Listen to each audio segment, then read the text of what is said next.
All right, let's do it. My name is Kevin. I'm a creative director at an agency in Dallas, Texas.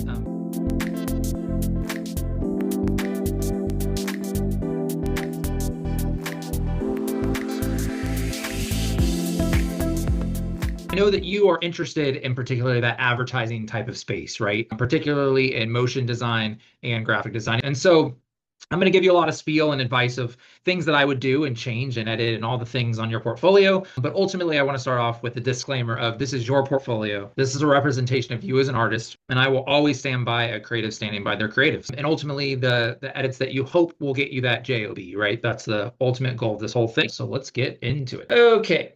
So first things first, you do have a kind of splash page that we land on of your motion reel before we get into your grid of projects.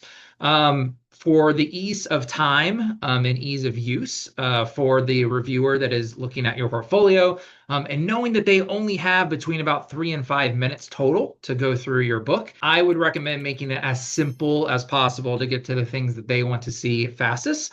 Now, your motion reel is probably, as a motion designer, your most important thing. So it does make sense that it's here. But I would almost just put this as the first thing they see, but with your grid right underneath it. And make sure that some of your grid does peak above the fold so that we know it's there. But essentially combining that home page and this work page in one is going to make things a lot easier for you.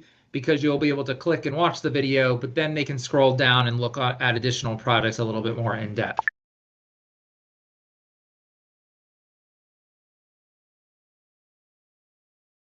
I think the first thing that I wanted to mention is that you have a lot of skill, and it's really cool to see you've really experimented and had fun with a lot of your overall motion chops. And so I think you're in a really good spot from that angle. There's definitely variety here. There's a lot of stuff in the fun section that I super enjoyed. So I think first critique was that one, trying to put both of those in one spot. Less clicks is typically a better user experience. So just keep that in mind as well. And I went to your about section first. So the about section is the most underrated section in your portfolio. It is absolutely something to put a little bit more time and effort into. Obviously, you were like, hey, I know I need an about page. I'm going to put some basic facts on here and call it a day. Now, I challenge you to go deeper into your about section in a couple of ways and for a couple of reasons. So the first things first, try not to make it just generic design type of language that is going to be found in everybody else's portfolio, right? Your goal is to create a differentiator. This is the where you sell yourself space. We want to know what unique perspective you bring to the table. What is some interesting facts? What are your interests? What are your quirks? What are the things that make you who you are? Really about the person behind the art, right? Because ultimately that's who we're working with. On a day-to-day basis, we are working with a human, and we want to know them and how they are going to bring a new perspective to the team, how they are going to add something to the team. And this is one more area in which you can differentiate yourself and be memorable after someone's looked at 10 to 20 to 30 portfolios at any given time, right? This gives you that extra place to stand out. So definitely take advantage of that. As it pertains to the work itself, again, I think there's a lot of great stuff going on. Oh, this is really nuancy too, but in your navigation, ordered in the order of importance. So I would actually put your work ahead of the about section there. Now, again, if your homepage is your work and all of that stuff, that should just all live together at the front of your nav. Now, from a quick hit visual perspective, I do like that your grid has a lot of large image areas, and I should say motion areas. We are in a visual communication field, so seeing that is fantastic. Now, some of the work, because of that, I believe, gets a little pixelated and a little blurry. So it does start to feel a little bit more student book, a little less professional. So just really try to, I know you're working with a file size and making sure that you're not going to break your site through your motion examples. But I would say you don't always have to show motion in every single square either. You can give a little teaser image and allow someone to click and dig deeper and then get into all the motion goodness.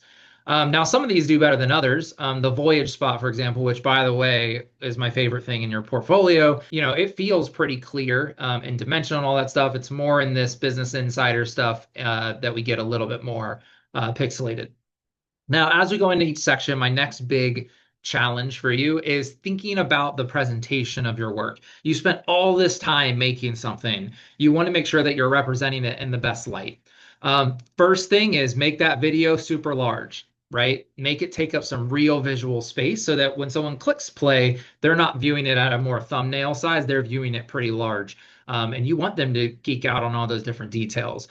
The second thing is I mentioned presentation. Make sure your presentation as someone scrolls down the page is impeccable. And what I mean by that is right now, there's a short blurb that gives me a pretty brief overview, but doesn't really tell me your point of view or your concept or how you approach this project, which is always good to see up front.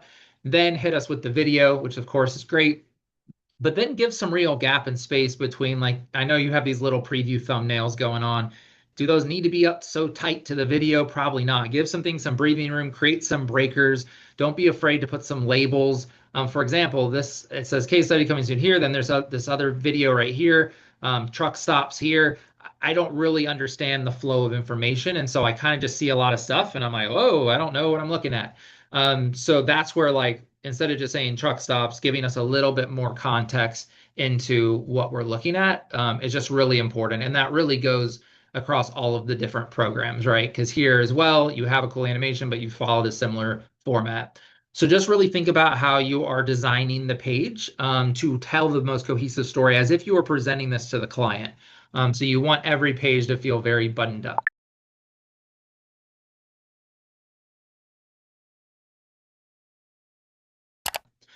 The next thing I'll say is there are some sections that are stronger than others. And what I mean by that is not necessarily from a quality of work standpoint, but from what work is inside of that. There's the difference between clicking on a whole section, because that reviewer is only going to probably click on about 3 things. So that's something to keep in mind as well. And will you be just as happy if they click on Premiere 2024 as if they click on Voyage? Probably not. You probably want them going to Voyage. Premiere 2024, it's just 2 quick hits. There's 3 6-second videos. Yes, you show some contextual stuff, but it's a super quick one-off project. And my typical recommendation is to put all your one-off projects and extra things in a singular kind of motion section. That's a catch-all. And you can literally call it one-off motion projects and include this Premiere and all these other things. Now, I understand that things like the Voyage video is technically a one-off project, right? But because it's a little longer, because it has a story, which I think you could really play up even more within your project description, it feels like I clicked and got I felt like that click was worth it. There was a lot of great stuff in there. And I think same thing goes for the Paint Me Naked stuff. There is enough in there to where it feels like it was worth the click. Whereas I think it's this lump and radio stuff. Yeah, similarly feels more one-off, doesn't feel like it needs its own section altogether. So just start to bucket your categories and think of how you might lay those things out. But I think one of the questions you said is, should I add design and animation breakdowns to some of my pieces, like my process, sketches, storyboards, etc.?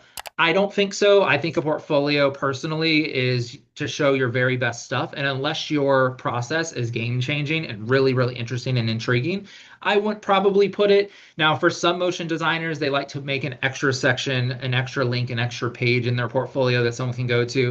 And it's essentially a motion reel of the behind the scenes. And it does give a little bit more of that from a motion sense.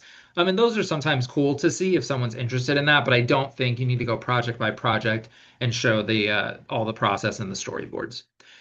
But the thing I was mostly wanting to refer back to was, should I add more personal projects to the work section or leave that in the for fun section? I want potential employers to see that I can be versatile and do any sort of 2D motion that is asked of me. You're absolutely right. And yes, I think you should bring a lot of those. We talked about that one-off section. It's okay if this Premiere 2024, which is a real project, is amongst other projects that are in your fun section. That's totally okay.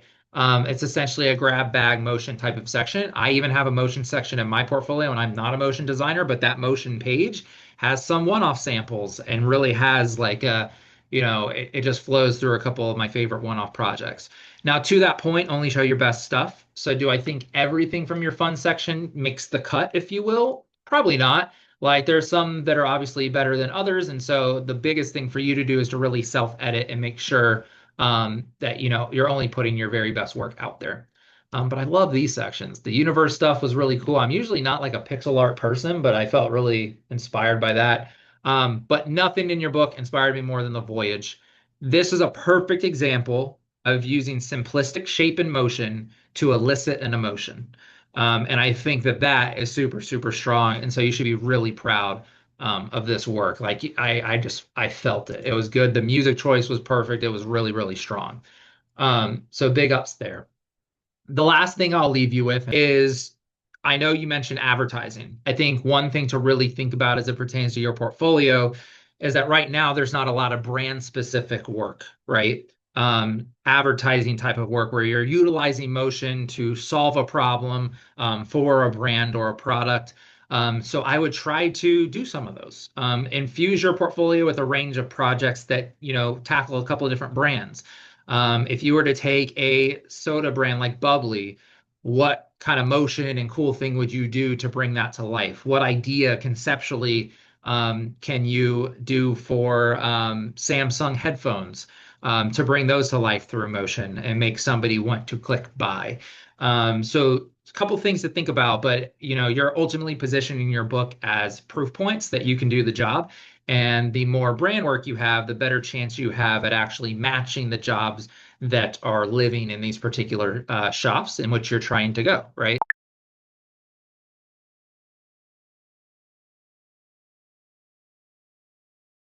So that would be my biggest piece of advice.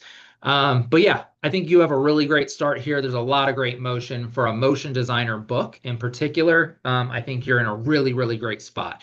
One of the better motion books I've seen in a little bit. As it pertains to graphic design, if you were going for graphic design positions, your book really is more positioned for that motion. If you are going more of a graphic design type of approach, I would just try to get a little bit more static graphic cross media tactics. That means print ads, that means social posts, that means kind of plethora of different things. But you can really double down on different styles and skills to bring those things to life. Even a potential branding project or something of that nature really might be the goal. So that's the spiel. That's what I got for you today. I think you're in a really good spot. Keep on going. You got this.